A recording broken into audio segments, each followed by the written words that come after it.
मंगलम भगवान वीरो मंगलम गौतमो गणी मंगलम कुंद कुंदार्यो जैन धर्मोस्तु मंगलम सर्वमंगलमांगल्यम सर्वकल्याणकारकम प्रधानं सर्वधर्माणां जैनं जयतु शासनं सहजानंद चैतन्य प्रकाशाय महीयसे नमो अनेकांत विश्रांत महिमने परमात्मने।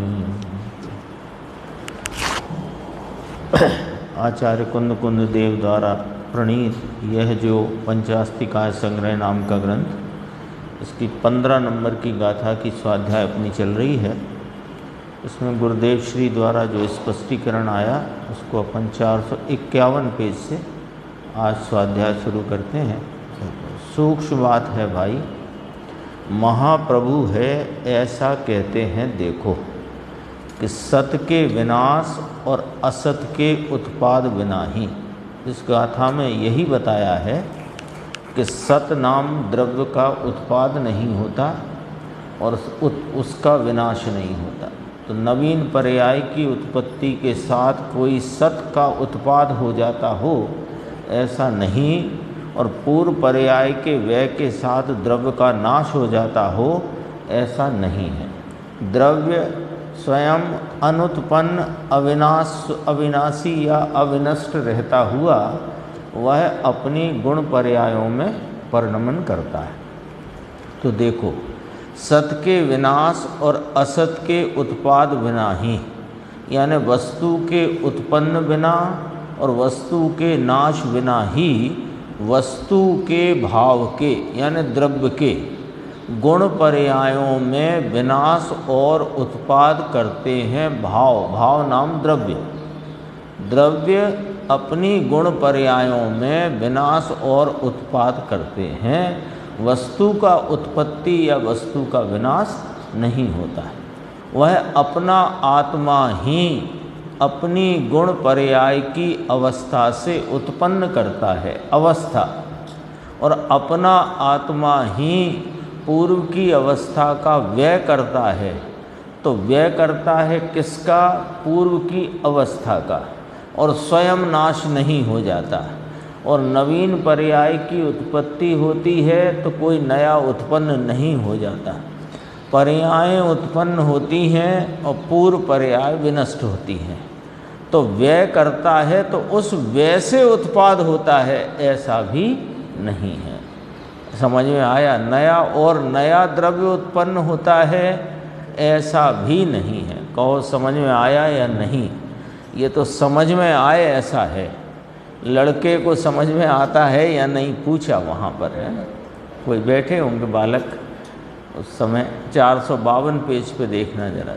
अब दृष्टांत जैसे देते हैं कि जिस प्रकार घी की उत्पत्ति में, घी कौन है? पर्याय, और गोरस कौन है? द्रव्य। तो जिस प्रकार घी की उत्पत्ति में गोरस का यानी सत का विनाश नहीं है। सोने का दृष्टांत दिया था ना कि सोने की उत्पत्ति नहीं होती। कुंडल की उत्पत्ति हुई, उसमें क्या सोना उत्पन्न हुआ है? सोना नया उत्पन्न हुआ है। तो सोना अपनी कुंडल पर्याय में, गुण पर्याय में, सोना पर्याय में पर्याय रूप से उत्पन्न हुआ है, यानी पर्याय उत्पन्न हुई है। सोना कोई नया उत्पन्न नहीं हुआ है। गुण पर्याय कहा तो उसका पीलापन, चिकनापन, भारीपन वह ही उस अंगूठी के व्यय रूप और कुंडल के उत्पाद रूपता से वह भाव पूर्व की अवस्था का नाश और नवीन पर्याय का उत्पाद, लेकिन द्रव्य वही का वही, न द्रव्य का विनाश न द्रव्य का उत्पाद। फिर कहते हैं, देखो उसी को कहते हैं, जिस प्रकार घी की उत्पत्ति में गोरस का नाम सत का विनाश नहीं है, गोरस गोरस है, तो गोरस की उत्पत्ति होती है क्या गोरस की? मक्खन में भी गोरस और घी में भी गोरस, तो मक्खन की पर्याय का व्यय और घी की पर्याय की उत्पत्ति, तो गोरस नया उत्पन्न हुआ कि नहीं? और जो मक्खन में गोरस था उसका अभाव हुआ कि नहीं? ये बात तो आती न ख्याल में, बस वही बात यहाँ पर सिद्ध करते हैं। घी की उत्पत्ति में गोरस का नाम सत का विनाश नहीं। फिर पूछते हैं गोरस का नाश होता है क्या? उसी प्रकार गोरस से भिन्न पदार्थांतर का यानी अन्य पदार्थ का यानी असत का उत्पाद नहीं है।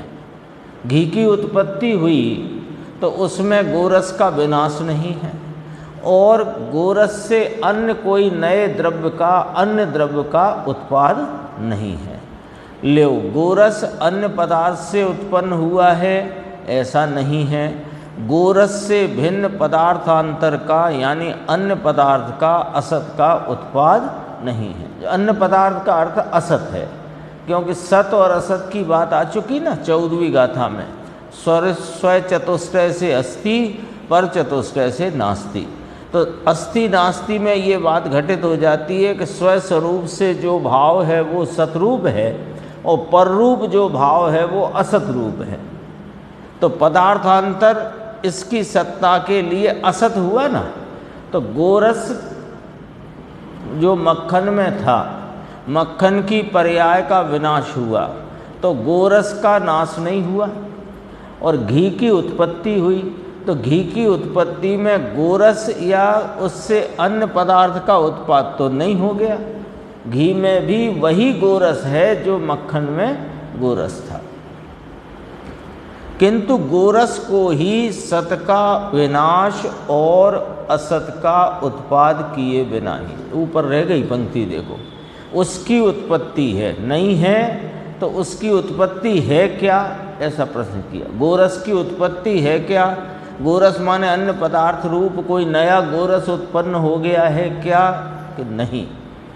फिर क्या हुआ वो कहते हैं, किंतु गोरस को ही यानी द्रव्य को ही सत का विनाश और असत का उत्पाद किए बिना ही, गोरस को ही गोरस का विनाश किए बिना ही गोरस है।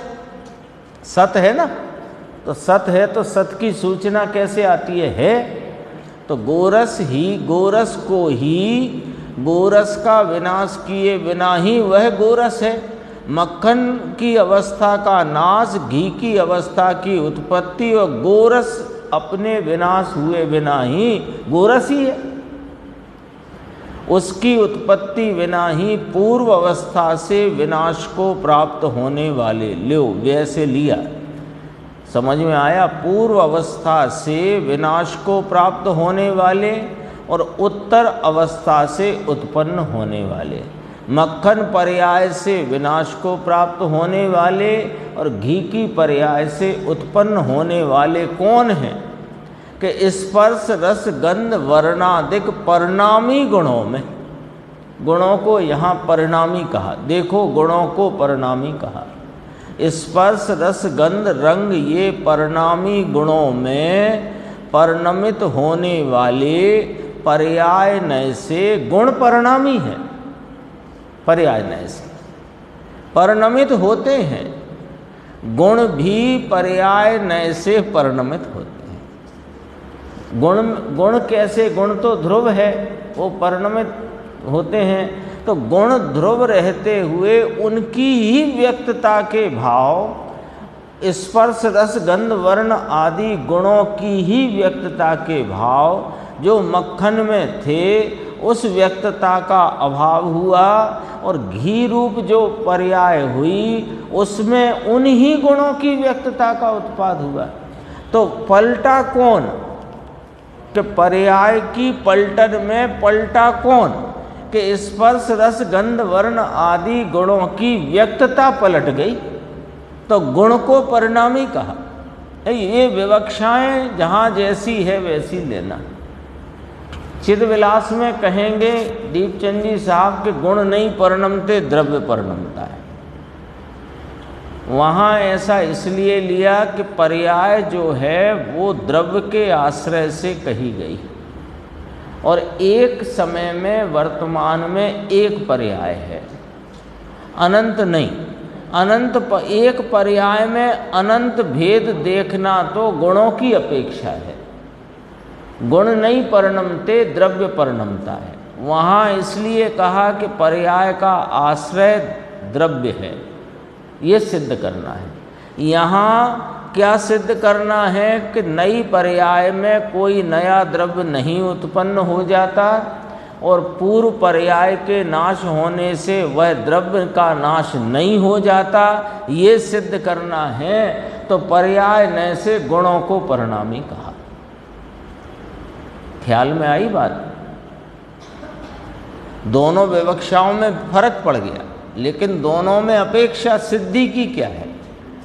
वहाँ पर्याय के परिणमन का आश्रय द्रव्य है, और द्रव्य अपने वर्तमान एक पर्याय में परिणमित होता है, इसलिए गुण नहीं परिणमते, द्रव्य परिणमता है। ऐसा लिया। द्रवति इति द्रव्यम। कौन द्रवित हुआ? कि द्रव्य द्रवित हुआ। उस द्रवित भाव में गुणों की व्यक्तता के भेद पड़े, वो अपेक्षा से गुण परिणमित होते हैं। ये पर्याय ने कथन किया।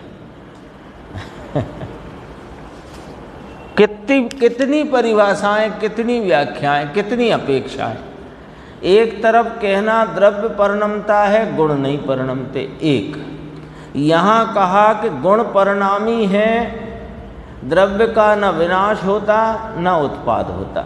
फिर जब पर्याय की स्वतंत्रता बताई तीसरी बात, तो कहा कि द्रव्य नहीं परिणमता, पर्याय परिणमती।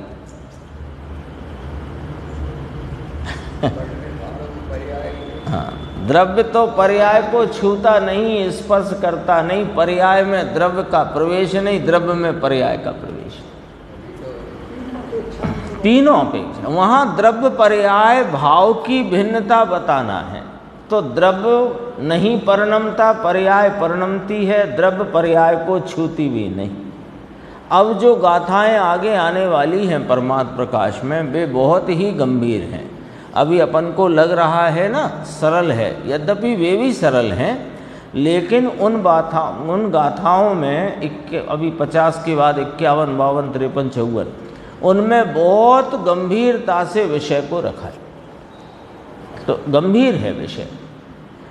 और वहाँ भी द्रव्य पर्याय की भिन्नता देखना, क्योंकि परमात्मा का स्वरूप बताना है ना। तो परमात्मा का स्वरूप तो पर्याय की हलचल से रहित एक रूप सामान्य सदृश स्वरूप जो है, उसे ध्याओ, उसको ही अनुभव करो, उसी की प्रतीति करो, वो विषय है। वो विषय है तो द्रव्य नहीं परिणमता, पर्याय अपने सट कारक से परिणमती है। फिर जब पर्याय परिणमती है तो किसके आश्रय से? कि द्रव्य के आश्रय से। तो कहा द्रव्य परिणमित होता है, गुण नहीं। फिर कहा गुण परिणमते हैं पर्यायों में, द्रव्य का ना उस परिणमन में ना द्रव्य का नाश होता है, ना नए द्रव्य का उत्पाद होता है। जब ये समझाना है तो कहा गुण परिणामी है। अब इसमें उलझना हो तो उलझे रहो, और सुलझना हो तो अपेक्षा समझो, और वहाँ क्या सिद्ध करना है वो समझकर आगे बढ़ो। हाँ बिल्कुल, स्वतंत्रता ही है। गुण अपने गुण स्वरूपता से स्वतंत्र हैं। ज्ञान गुण चारित्र गुण के कारण नहीं, चारित्र गुण सुख गुण के कारण नहीं। और पर्यायें जो होती हैं वे अपनी योग्यता प्रमाण में, अपने स्वकाल में, अपने पर्याय के षटकारकों से उत्पन्न होती है। लेकिन कोई अदर से होती है कि नहीं, द्रव्य ही उसमें द्रवित होता है। वही तो बात कह रहे हैं, तीन बातें आ गई। द्रव्य की पर्याय होती है, गुणों की नहीं। एक, गुणों की पर्याय होती है द्रव्य, उसमें न उत्पन्न होता न विनष्ट होता। फिर कहा पर्याय की पर्याय होती है, क्योंकि द्रव्य तो अपने सामान्य स्वरूपता से सदैव एक रूप रहा है। और पर्याय पलट जाती है, वो अपेक्षा से द्रव्य पर्याय की भिन्नता है, तो पर्याय पर्याय में परिणमती है। तीन अपेक्षा यहाँ लिया देखो। पर्याय नए से गुण परिणामी हैं, परिणमित होते हैं, गुण भी पर्याय नए से परिणमित होते हैं। ये वाली बात कही, नीचे देखेंगे अपन, देखो गजब बात भाई, इस मूल बात की खबर नहीं होती और कहे कि कल्याण करो कल्याण करो, परंतु कल्याण कहाँ से क्या करे। समझ में आया? कल्याण करो भाई, परंतु कल्याण की उत्पत्ति कैसे होती है। कल्याण का अर्थ है सुख शांति की उत्पत्ति, वही कल्याण है। तो कल्याण की उत्पत्ति कैसे होती है ऐसा कहते हैं, और अकल्याण का नाश तथा कल्याण की उत्पत्ति, ये पर्याय है, ये पर्याय है। वर्तमान में जो सुख का अभाव, शांति का अभाव, वो अकल्याण, और सुख की उत्पत्ति, शांति की उत्पत्ति, इसका नाम कल्याण। तो कल्याण करो माने कल्याण की उत्पत्ति होएगी, अकल्याण का अभाव होएगा, यही हुआ ना। तो अकल्याण का नाश तथा कल्याण की उत्पत्ति, तो इस कार्य में अकल्याण के नाश और कल्याण की उत्पत्ति रूपी कार्य में क्या कल्याण करने वाले का नाश हो जाता है और अकल्याण के नाश करने वाले का नाश हो जाता है क्या, ऐसा कहते हैं। क्या कहा? दोबारा कहते हैं, कल्याण करने वाला कौन है कि आत्मा। अब कल्याण करने वाले का नाश होता है क्या? कल्याण करने वाला आत्मा, तो कल्याण करने वाले का क्या द्रव्य उत्पन्न होता है? जिसका कल्याण हुआ उसके उसी द्रव्य का द्रव्यपना कायम रहा और अकल्याण का नाश हुआ और कल्याण का उत्पाद हुआ।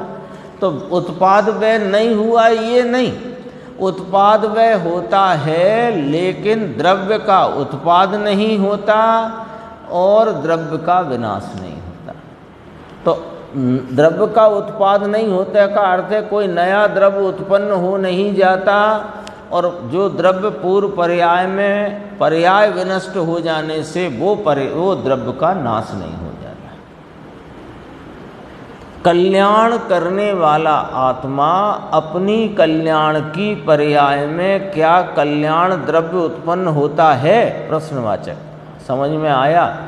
और कल्याण करने वाला आत्मा अपने अकल्याण का नाश करता है। तो अकल्याण का नाश और कल्याण की उत्पत्ति करने वाला द्रव्य अपने गुणों में परिणमन करता है। गजब बात है।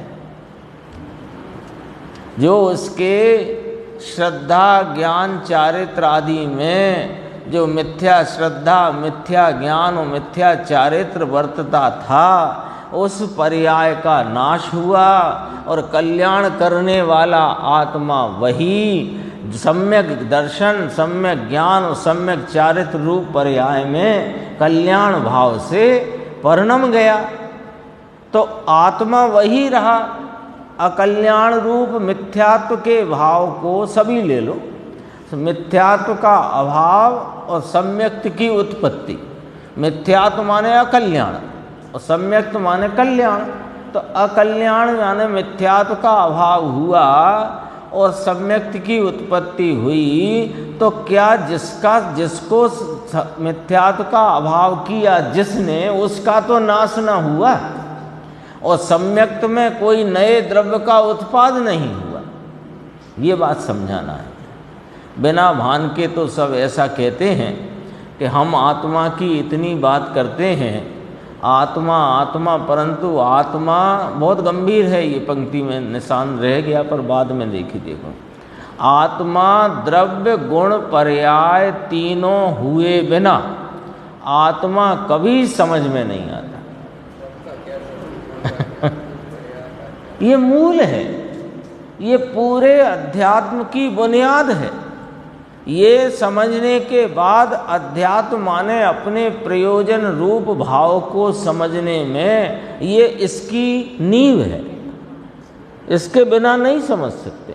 अभी 3 अपेक्षाएं अपन ने देखी, वो तीनों अपेक्षा समझने के पहले द्रव्यगुण पर्याय का स्वरूप समझना ही पड़ेगा, नहीं तो नहीं आएगी समझ में। जैसे आत्मा चलो, आत्मा आत्मा चलो, आत्मा ऐसा है, बात करते हैं ना, अध्यात्म में कहते हैं परमेश्वर जैसा है। आत्मा कैसा है? परमेश्वर जैसा है, सिद्धों जैसा है। जो निगोद में सोही मुझ में सोही मोक्ष मझार। अब ये किस नए से क्या बात, किसकी सिद्धि करी? अब अभी मान लेगा अपने को सिद्ध तो निश्चयाभास में उलझकर मिथ्यात्व का पोषण करके संसार में रगड़ेगा। अब पर्याय का पता ही नहीं। पर्याय का भी ज्ञान चाहिए। पर्यायों में क्या होता है कि गुणों की व्यक्तता होती है। गुण कौन है कि वो वस्तु का स्वभाव है, वो किसके आश्रय है कि द्रव्य के आश्रय, तो उनका आश्रित भाव द्रव्य, वो आश्रय भाव द्रव्य, आश्रित भाव गुण, और गुणों की व्यक्तता का प्रति समय होता हुआ उत्पाद व रूप भाव, वह पर्याय है। सब समझना पड़ेगा। और पर्याय के विनाश होने से द्रव्य का नाश नहीं होता, पर्याय की उत्पत्ति में नए द्रव्य का उत्पाद नहीं होता, उत्पन्न नहीं होता। ये समझना पड़ेगा, गंभीर है विषय। परमेश्वर जैसे पर्याय में नहीं था, प्रश्नवाचक पर्याय में नहीं था ना, तो तब प्रकट करना है ना, लो तो प्रकट करना है तो ये पर्याय हो गई। क्योंकि प्रकट कौन होता है? पर्याय। द्रव्य तो अनादि अनंत अनुत्पन्न अविनष्ट है, वो न विनाश होता उसका न उत्पन्न होता। तो कौन उत्पन्न होएगा? परमेश्वर। ये परमेश्वर स्वरूप है।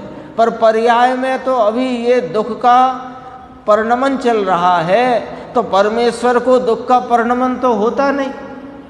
तो पर्याय में क्या भेद है वो जानना, और द्रव्य स्वभाव में भेद नहीं है वो जानना, और भेद कैसे मिटे वो जानना।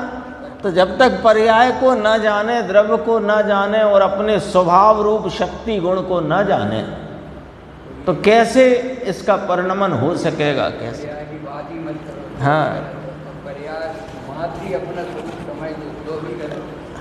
कोई ऐसी धुन चढ़ गई है कि पर्याय पर्याय क्या होती है, वो भी गलत। कोई ये कहता है कि जो पर्याय में है, अभी अभी हो गए क्या सिद्ध? अभी तो ये तुम, हाँ, सिद्ध को तो न भूख नहीं, प्यास नहीं, खांसी जुकाम नहीं, तुम्हें तो दिन भर यही चलता है, अभी हो गए सिद्ध। तो भाई पर्याय में नहीं हुए, स्वरूप से हैं। तो जब द्रव्यगुण पर्याय समझेगा तब तो बात आएगी ख्याल में, नहीं तो कहाँ से आएगी? तब प्रकट करना है ना, तो प्रकट करना है तो ये तो पर्याय हो गई। नहीं था और प्रकट करना है। अभी देखना कितना लॉजिक लेते हैं गुरुदेव। नहीं था और प्रकट करना है, तो प्रकट कहाँ से करना है? अंदर में है तब तो प्रकट करना है ही नहीं अंदर, तो फिर कहाँ से प्रकट करना है ना? पानी में घी नहीं, वो जिसमें गोरस है, गोरस में चिकनाई है, घी है, मक्खन है, तो वे पर्याय प्रकट करना है। मक्खन में से घी प्रकट करना है, तो करना है, नहीं है क्या?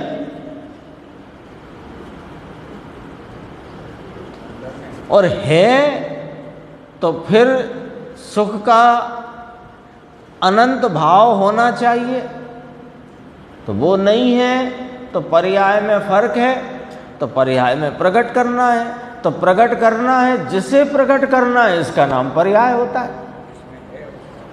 अब वो पर्याय में प्रकट कहाँ से करना है कि उसमें है, द्रव्य में, तो प्रकट होती है, प्राप्ति की प्राप्ति है। परमेश्वर रूप से आत्मा द्रव्य और गुण रूप से नाम शक्ति रूप से था कि नहीं था? द्रव्य रूप से गुण रूप से नया उत्पन्न नहीं होता है। द्रव्य और गुण है, उनका सर्वथा नाश नहीं होता, परिणमन होता है। है ना, ये लिया। और आगे नीचे देखो, इसी पेज पर नीचे प्रश्न है ना, बराबर है प्रभु आप समझाते हो तब समझ में आता है। तब गुरुदेव ने कहा तब समझ में आता है, ऐसा कहा।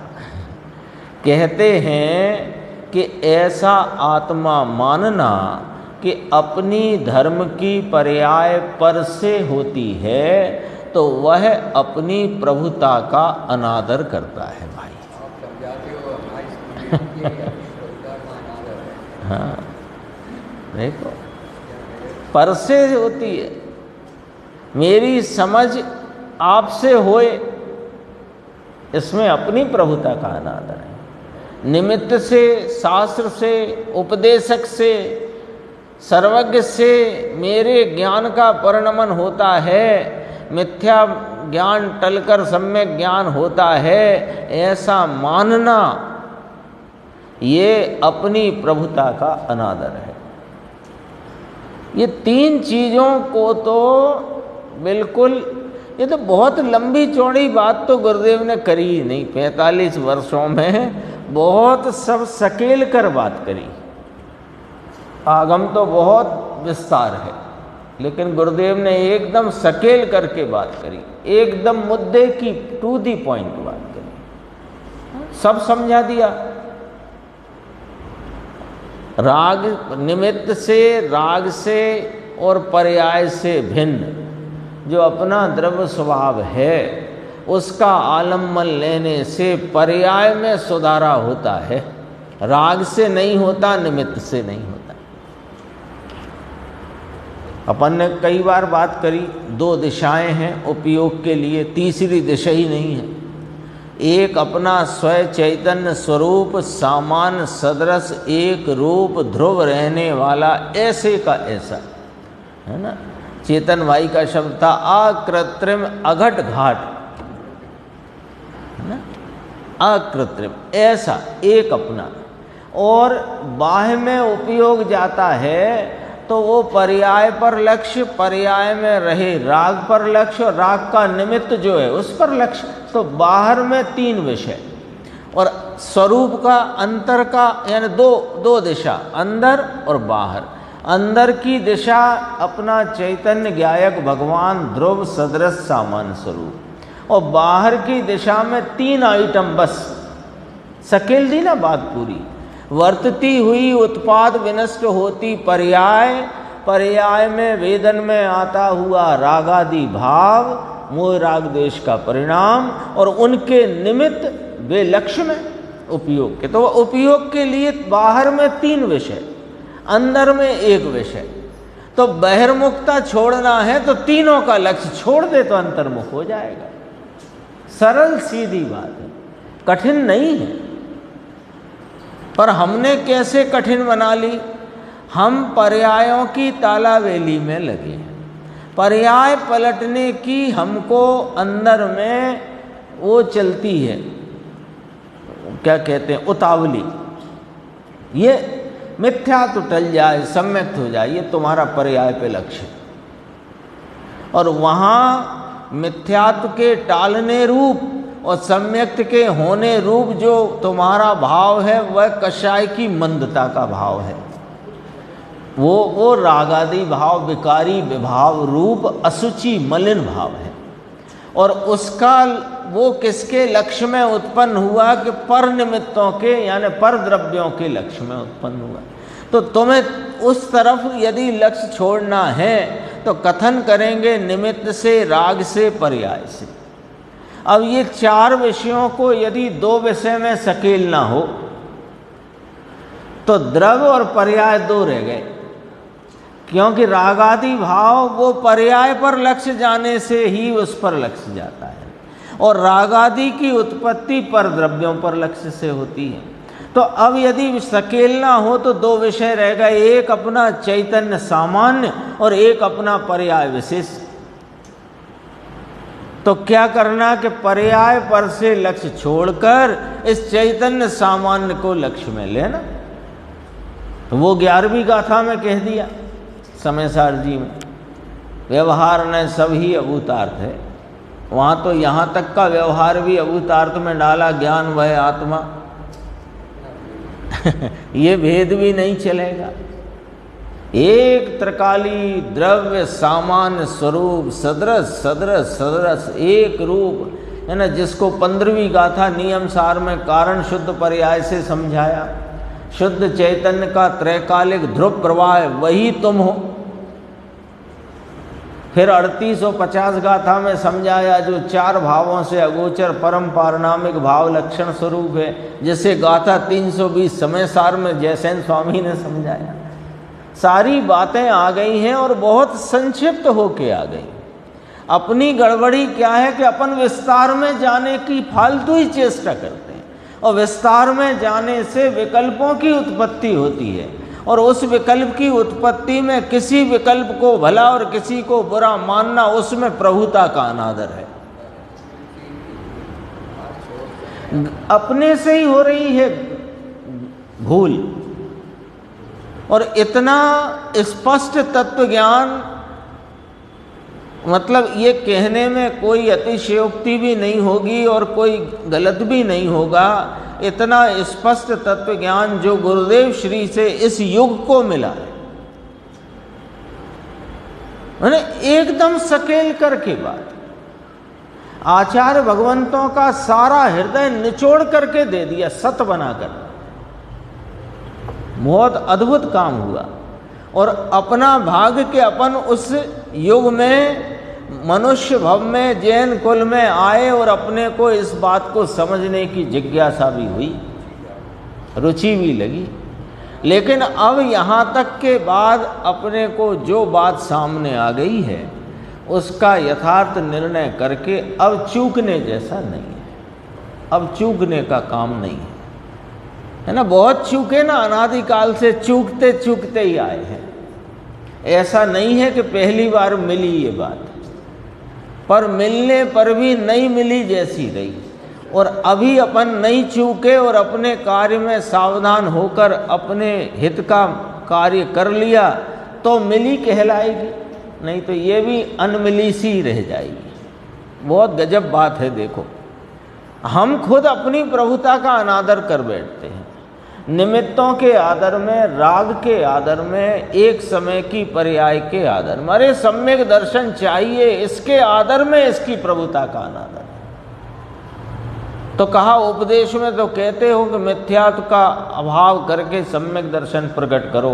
भैया उपदेश की शैली ऐसी है, करें तो करें क्या, इतना तो कहना पड़ता है। लेकिन तुम क्यों उस पर्याय के पीछे दौड़ रहे हो?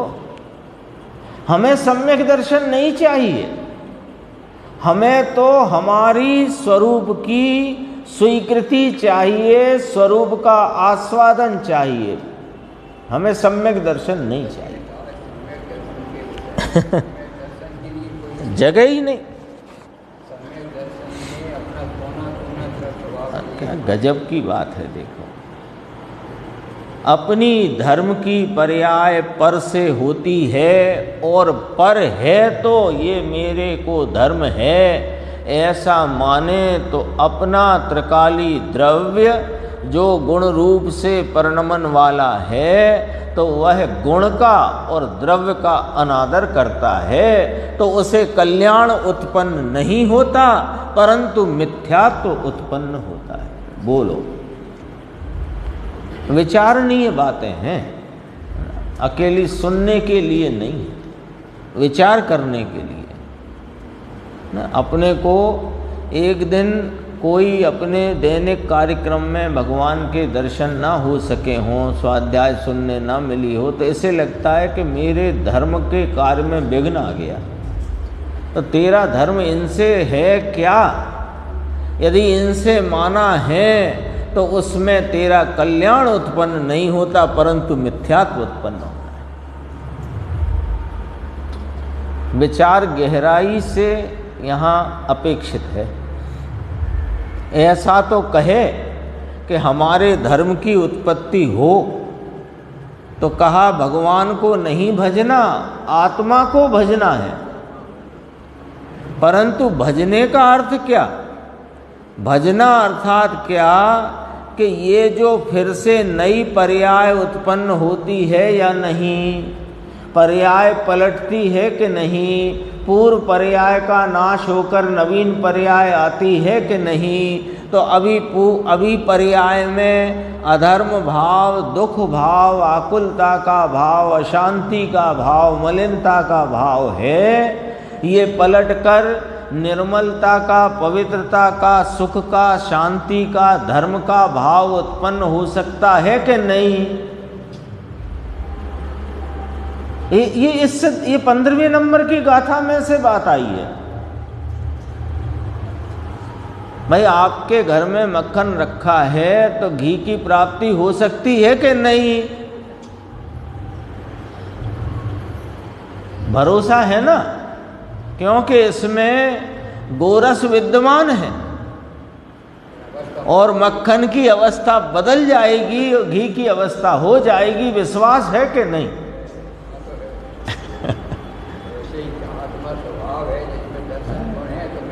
क्या गजब की बात है। तो पुरानी पर्याय अधर्म की है, वह नाश होकर धर्म की पर्याय होती है ना। बात समझ में आई क्या? इतना पूछते हैं गुरुदेव अपन से। पर्याय का परिणमन भी हितकारी। हाँ, तो पर्याय का परिणमन स्वीकार करे तब तो ये तेरा वर्तमान में अधर्म रूप, दुख रूप, आकुलता रूप, मलिनता रूप, अशांति रूप भाव है, ये पलट जाएगा। नरक का उदाहरण दिया गुरुदेव ने 6 डाला के प्रवचन में, है ना। 7वें नरक में पड़ा हुआ नार की जीव, अत्यंत बहुत प्रतिकूलताएं, समझ लो, अब ज़्यादा वर्णन की जरूरत नहीं। अत्यंत प्रतिकूलताओं में और दुख का वेदन, लेकिन वहाँ यह विचार आया कि ये दुख मेरा सदा काल रहे, ऐसा नहीं, दुख टल सकता है। तो दुख टल सकता है, इतना जो अंदर में विश्वास आया, तो जिसके आलम्बन से टलता है उसके आलम्बन में पर्याय चली गई और दुख टल गया। सम्यक दर्शन की प्राप्ति। 7वें नरक में, सिंह की पर्याय में, बोलो आया कि नहीं आया? सिंह की पर्याय में वहां कितनी कषायों की मंदता का जखीरा इकट्ठा करा था। बस वहां पर अपने द्रव्य स्वभाव की याद और पर्यायों के परिणमन का विश्वास हो गया काम, और पर्याय परिणम जाती है। मैं यों का यों ही रहता हूं, ये जिस दिन विश्वास आएगा सम्यक अपने आप आपके परिणमन में खड़ा हो जाएगा। बहुत गजब गजब की बातें गुरुदेव से अपने को मिलती हैं भैया। पर्याय का परिणमन स्वीकार करे तो होता है, वस्तु है, गुण हैं, और परिणमन स्वीकार न करे तो तेरा ये वर्तमान भाव विनष्ट होएगा और धर्म रूपी आनंद और शांति की पर्याय आएगी। तो ये कहाँ से आएगी? कोई नई वस्तु आएगी क्या? 15वीं गाथा, कोई नई वस्तु आएगी क्या कि धर्मात्मा के रूप से कोई नया द्रव्य आकर के खड़ा हो जाएगा? यही द्रव्य अधर्म रूपी पर्याय का विनाश और धर्म रूपी पर्याय की उत्पत्ति में वही द्रव्य, उसका अधर्म के साथ विनाश नहीं होगा और धर्म के साथ नया द्रव्य उत्पन्न नहीं होगा। एक एक गाथा में लगे अपन ऐसे पढ़ो तो लगे कि सामान्य बात है, ठीक है, समझ ली, लेकिन उसमें अंदर माल कितना है, उसमें अपना हित के कहाँ छुपा हुआ है। उस गाथा के वर्णन में, उस वस्तु स्वरूप के वर्णन में अपना हित कहाँ छुपा है ये बता दिया। देखो परिणमन कहाँ से आता है? परिणमन स्वीकार न करे तो नया परिणमन कहाँ से आता है? पर्याय अद्धर से आती है क्या? और परिणमन स्वीकार करे परंतु गुण स्वीकार न करे तो कौन से गुण में अभी तेरे सुख गुण में विपरीतता है? तभी तो दुख है। इसे तो दुख भी नहीं है स्टेबल को, क्योंकि इसमें सुख गुण भी नहीं है। तो सुख गुण का विपरीत भाव वर्तता है और उसका सुप्रीत भाव वर्ते, वो परिणमन की स्वीकारता है और गुण की स्वीकारता है। और उस गुणों की व्यक्तता बदल जाएगी और गुण स्वरूप मैं हूँ, मैं नहीं बदलूंगा, तो ये द्रव्य गुण पर्याय जैसे समझ में आएगी, उसको धर्म प्रकट होएगा,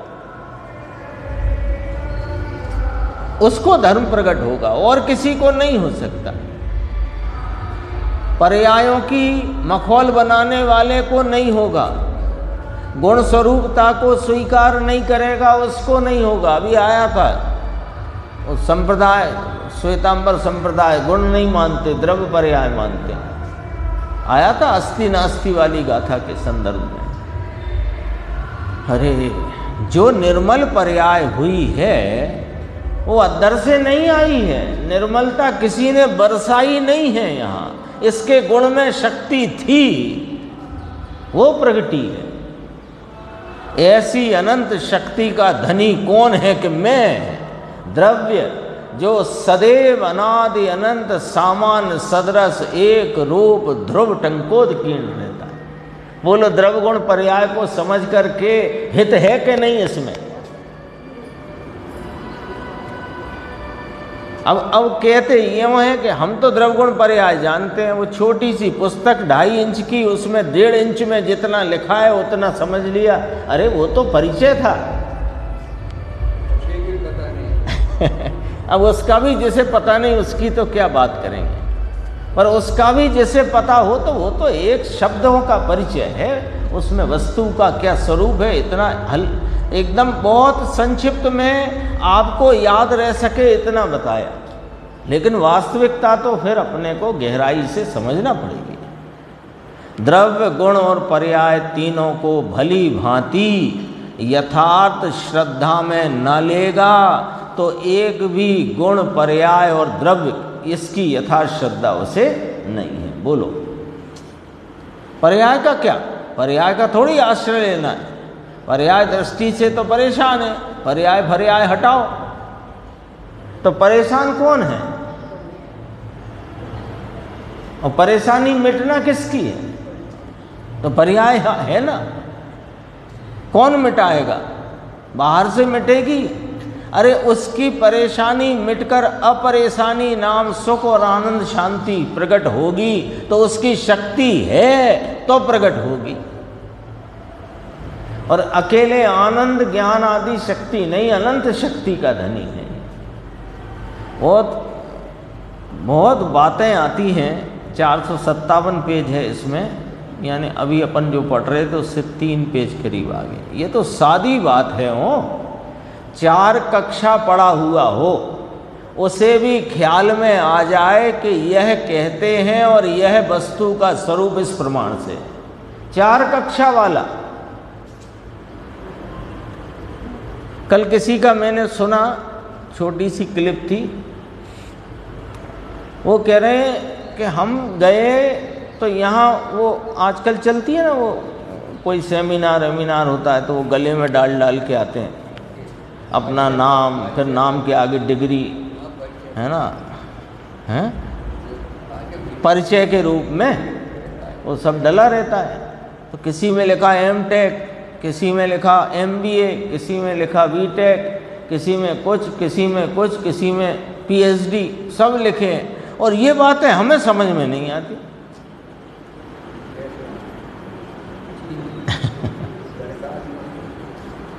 ये बात हमें समझ में नहीं आई।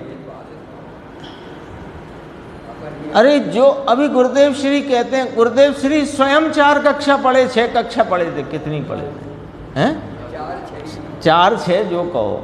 पहली 2 कक्षा तो धूल में ही लिख के निकाल दी।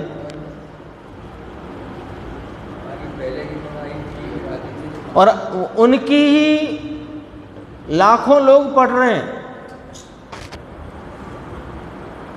उनकी ही कही बात। ये अपनी बात है, अपने को समझ में नहीं आएगी तो किसको समझ में आएगी? बस समझना चाहे तो। बहुत आती ना आजकल YouTube पे मिठाइयों की विधि और अनेक प्रकार की, वो उसकी रुचि है तो सब समझ में आ जाता है। उसकी अंग्रेजी भी समझ ले, उसकी हिंदी भी समझ ले, जल्दी बोले तो समझ ले, धीरे बोले तो समझ ले, उसका प्रयोग भी कर ले। और प्रयोग कर ले और बना भी ले। यहाँ सब काम अपना ठंडा है। देखो 4 कक्षा पढ़ा हुआ हो उसे भी ख्याल में आए कि ये कहते हैं, यह इस प्रमाण है, पश्चात उसे जचे ना जचे ये बात अभी एक तरफ रखो, समझ में तो आएगी पहली बात तो। और फिर कहते हैं जचे ही क्यों नहीं जचेगी? अपनी बात सच्ची बात क्यों नहीं जचेगी? समझ लेता। हाँ, और कैसे जचेगी कि अनुभव करो बापू। आचार्य कुंदकुंद देव ने कहा मैं अपने वैभव से कहूँगा, तुम अनुभव से प्रमाण करो। देखो यही बात कहा, गुरुदेव भी यही कहते हैं, अनुभव कर बापू, बात को प्रमाण कर, तुझसे स्वीकार कर भाई। तेरा भगवान तेरी पर्याय में उत्पन्न होता है, तेरा भगवान ही पूर्व की पर्याय का नाश करता है। परमाणु में भी परमाणु ही अपने परमाणु को कायम रखकर अपनी नई अवस्था उत्पन्न करता है। जैसे ठंडा पानी है वह गर्म हुआ, जो आपने आपकी टंकी से आपकी बाल्टी में डाला या उसमें जो भी पतीले में डाला, आपका ही पानी जो डाला था, जो ठंडा था, वो ही गर्म हुआ है कि पानी दूसरा आया है।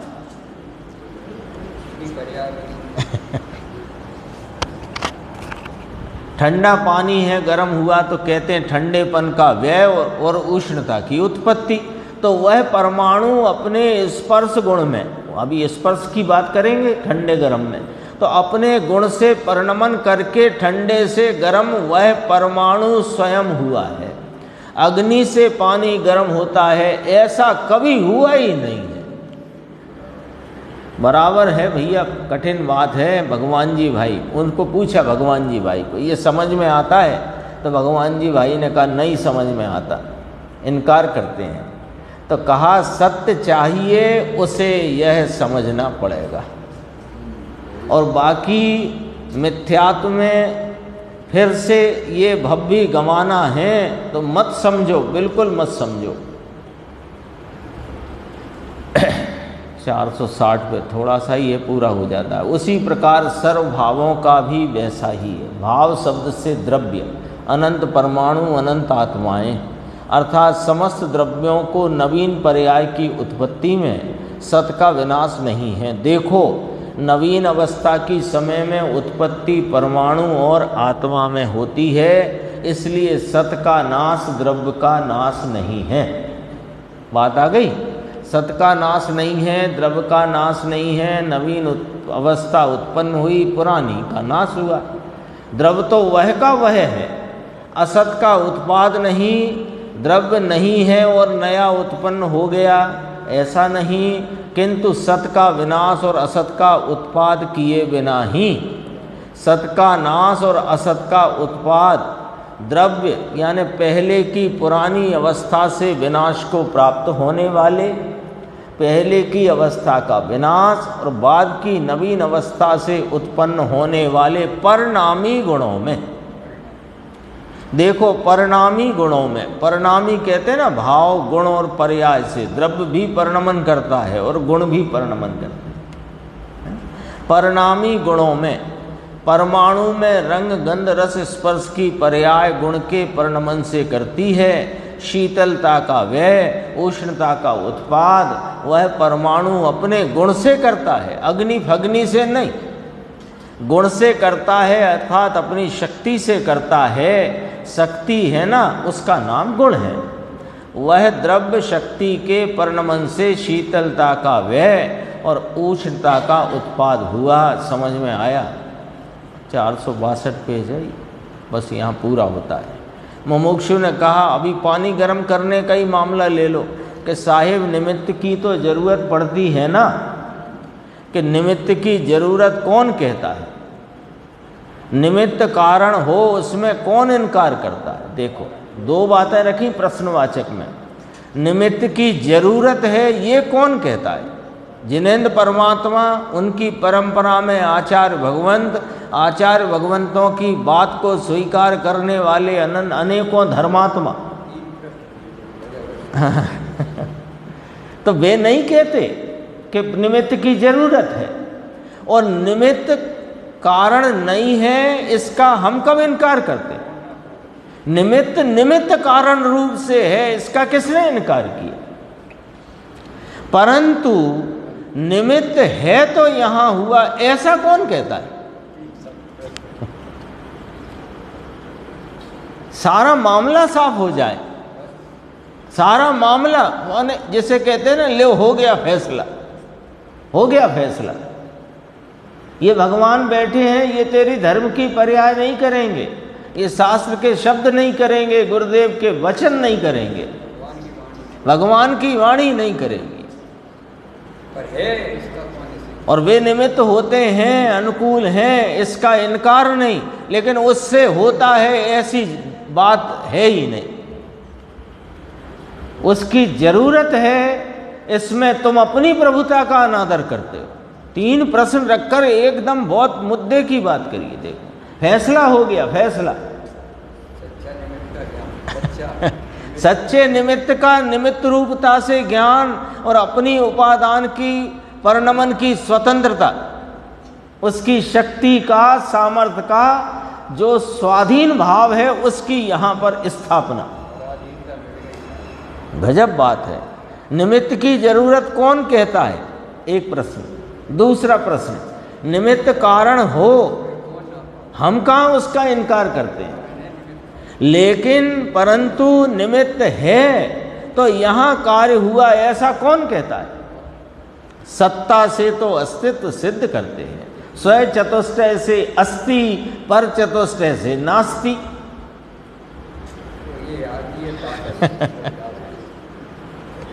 निमित्त का अस्तित्व है तो पर्याय की उत्पत्ति का अस्तित्व है, ऐसा कहते हैं क्या? परंतु द्रव्य का और गुण का अस्तित्व है तो उसकी पर्याय का अस्तित्व उत्पन्न होता है। द्रव्य सत है, गुण सत है, तो उसकी वर्तमान पर्याय सत है।